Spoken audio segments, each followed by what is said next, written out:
Tas berisi KTP kopilot Mu Farhan Gunawan dan Dwi Murdiono ditemukan di Gunung Bulu Saraung.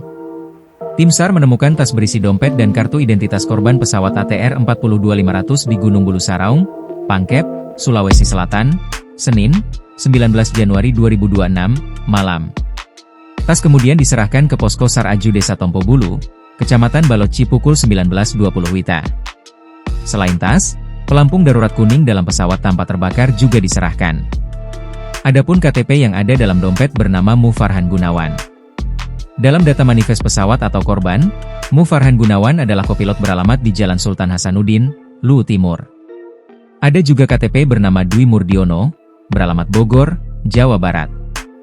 Selain KTP Dwi Murdiono, ada juga dua kartu ID Card Air Fast Indonesia dan Indonesia Air bernama Dwi Murdiono.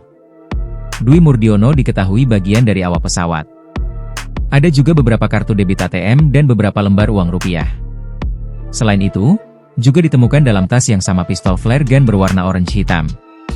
Senjata itu dikabarkan kerap digunakan dalam kondisi darurat untuk memberi tanda butuh bantuan atau pertolongan. Belum ada keterangan resmi dari Kasih Ops Basarnas Makassar Andi Sultan ihwal temuan benda dan kartu identitas itu. Ribuan relawan dan petugas turun mencari penumpang pesawat ATR 42500 di lereng Gunung Bulu Saraung, Kabupaten Pangkep Sulsel. Data dari Kepala Basarnas, operasi ini melibatkan 1.200 orang. Relawan dari berbagai latar belakang mengambil bagian dalam aksi kemanusiaan ini. Download Tribun X sekarang, menghadirkan lokal menjadi Indonesia.